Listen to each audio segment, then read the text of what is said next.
Hi, I am Renato Ambrosio from Rio de Janeiro, Brazil. It's my pleasure to participate in the Society of Argentina of Ophthalmology with the talk update on corneal analysis and corneal biomechanics. It's important that I display that I have financial interests, including Oculus, which completed 125 years last year, and of course, my study group, the Brazilian Artificial Intelligence Networking in Medicine, that completed 10 years last year. So when we think about ectasia and refractive surgery, we acknowledge that diagnosis and treatment from refractive surgery procedures, they benefit ectatic corneal disease management. However, sometimes we think about refractive surgery as the enemy because we have ectasia, iatrogenic keratoectasia, as one of the major and most feared complications after laser vision correction, including LASIK, SMILE, and PRK. This was first described by Theo Seiler in 1998, the first three cases of progressive ectasia in patients with very high myopia, in which the impact from the procedure caused the weakening and ectasia progression. A few months later in the JCRS, he published the Forme Fruste cases, having one case of iatrogenic keratoectasia due to the biomechanical properties of the cornea that were severely weakened by LASIK and cause iatrogenic progression, ectasia progression. And this case was defined as forme fruste based on front surface topography. Those two reports, they allude to the pathophysiology of ectasia, which is related to the corneal resistance, the innate properties, and the impact from the environment, which includes laser vision correction procedures, but go also beyond. It goes into the eye rubbing domain, and any cornea may develop ectasia. And if you want to avoid it, you should start by telling people not to rub the eye, not to sleep with pressure over the eye. The Violet June Keratoconus Awareness Campaign, we started here in Rio de Janeiro a few years ago. It's a very important campaign to educate people about the disease. The major concept of not to rub the eye is important. And this is something that anyone should benefit. However, when you think about corneal surgeons, I think it's very interesting so that people would at least think about the difference between aggravating keratoconus and causing ectasia. Those are not the same. And eventually, many cases of keratoconus are bilateral ectasia. And today, we are still struggling with the technology for diagnosis. And before genetic profile is well characterized, we won't be able to understand what is ectasia and what is keratoconus. But looking at the literature, we have 200,000 LASIK procedures performed by Steve Schallhorn's group, and about 30% of the ectasia cases had a normal topography and tomography pre-op. Interestingly, 1% of the stable cases would have an abnormal topography and tomography, so-called forme fruste keratoconus. And forme fruste keratoconus is definitely a very important pattern to be identified prior to laser vision correction, so you can avoid ectasia. However, what is forme fruste keratoconus? Forme fruste keratoconus may be defined by Aaron Rabinovitz as the right eye of this patient with abnormal topography, a typical keratoconic topography in a patient with 20/20 distance correct vision and normal slit lamp. In fact, those cases are the claim and the reasons that we started doing topography in every LASIK or refractive surgery candidate. However, the fellow eye of this patient, very asymmetric patient, will be defined as forme fruste based on the brilliant editorial by Steve Kleiss. Very interestingly, the literature finds a very high number of publications of subclinical keratoconus and forme fruste keratoconus in which there is no consensus, there is no uniformity. The variability is huge, as very nicely described in a systematic review by Luis Izquierdo and Maria Enriquez from Peru. So it's important to understand that keratoconus forme fruste is a mild disease, is an abortive form of the disease that did not progress to the full-blown, complete form of the disease. Interestingly, we have no consensus on what is forme fruste keratoconus. Probably the best terminology is by Jay Krashmer of a very mild keratoconus, but sometimes it's so mild that it looks normal. My humble contribution is that forme fruste keratoconus is not a topographic classification and should be defined as the patient with a very high susceptibility for ectasia progression. And we came with that conclusion after seeing cases like this one. In 2008, this patient had a subbowman keratomylosis, a thin flap with a femtosecond laser, and residual stromal bed of 304, and a PTA of 36%, lower than the threshold of 40% described by my colleague and friend Marconi Santiago. Interestingly, when people see this little yellow here in the 1.5 diopter absolute scale by Kleiss and Smolik, they would say this is Forme Fruste Keratoconus.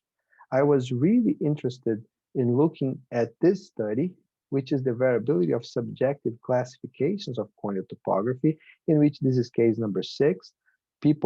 Experts would classify based on the Runderman criteria, first with the absolute scale, and second with the 0.5 normative scale with the ISIS classic palette, which in the Pentacam has Jack Holliday's name. Interestingly, this is case number 6, as I told you, and the first scale we had a variability of 0 to 3, but the mode was 0. And the second scale, the variability was from 0 to 4, but the mode was still 0. I love this quote by Albert Einstein, in which everything should be as simple as possible, but respecting them. The thing should be respected, the complexity, the importance, so it's not so simpler. So the idea with the understanding of tomography is to have a deviation from normality. With a linear regression formula with the Bell and Ambrosio display, we had some thresholds that would identify, in this case, ectasia susceptibility. Interestingly, in a larger population, we were able to see that the Bell and Ambrosio D, with a 59% sensitivity compared to the less than 25% sensitivity of the IS classic curvature value. So improving the BAD towards a more sophisticated artificial intelligence with the Pentacam random forest index, we improve sensitivity and specificity. However, the need to improve is clear when you look at this graph. We have to improve looking at biomechanical properties. Properties from the biomechanical domain will be exams that should be needed since archaic times, as described by my colleague and friend Torrobel Oliveira, but were never present for refractive surgeons that time. So today, we understand corneal biomechanics as the application of the understanding of mechanical principles to the corneal strength and transparency. We have to understand the stress-strain relations. And it's important to understand that corneal biomechanics are important for glaucoma, not only for IOP measurements, but the prognosis of optic neuropathy. Also for corneal disease, ectasia, and edema. And of course, refractive surgery, looking at the predictability and safety for refractive laser vision correction. Interestingly, for example, laser vision correction induces spherical aberration, and this is a biomechanical phenomenon. And of course, ectasia. The first biomechanical measurement was possible with the ocular response analyzer. This was introduced by Riker in the ESRS 2005. My colleague and friend, the past David Luce, was the one who invented this beautiful machine, which is a non-contact tonometer that characterizes the corneal deformation based on one single point in the apex of the cornea. These very nice cartoons from Damian Gatinel are combined with the images from Diane Glass from Cynthia Roberts' lab. So you can see the first deformation. You have the applanation and you have a peak. The cornea gets a deformity into the concave, and you can see that with a very high speed photography by Diane Glass experiment. And then the cornea comes back and has a second applanation with a second peak. So hysteresis and CRF were the first measurements, and the overlap is huge between a normal and a keratoconic population.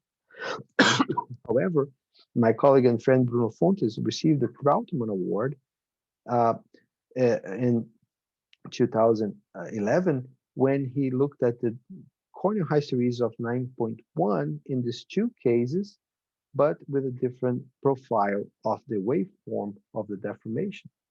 This work was continued by Alan Luce, who looked at the combination of corneal tomography and biomechanics, so the deformation of the cornea and Pentacam would improve the diagnosis of Forme Fruste Keratoconus, as defined as the normal topography eye from very symmetric ectasia cases.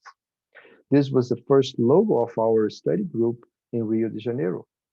However, the understanding of corneal biomechanics made a huge step forward when we had the dynamic Scheimpflug imaging. The Corvus takes in 31 milliseconds 140 frames, so you have more detailed data for the characterization of corneal deformation. You see the DA ratio, which is the deformation in the center and the mid-periphery, 1.5 millimeters apart, the integrator ratio, the relational thickness in the horizontal axis, and the stiffness parameter described by Cynthia Roberts. And it's important that we have artificial intelligence for the CBI, the Corneal Biomechanical Index, which also received the Troutman Award a couple of years later. So the tomography and biomechanical approach will lead to a new version of our logo of the Rio de Janeiro study group, and the random forest, again with artificial intelligence, would combine tomography and biomechanics. We have 94 cases with normal topography based on the strict criteria from patients that had ectasia in the fellow eye. 72 of these cases were not operated, did not receive rings, cross-linking, or transplants. So they also were included in the study, along with 480 cases with normal cornea, one eye randomly selected, and 204 keratoconus patients with bilateral presentation of the disease, which is kind of a pleonasm. And you see the threshold optimization with 90% sensitivity. And this is an epitome of ectasia susceptibility.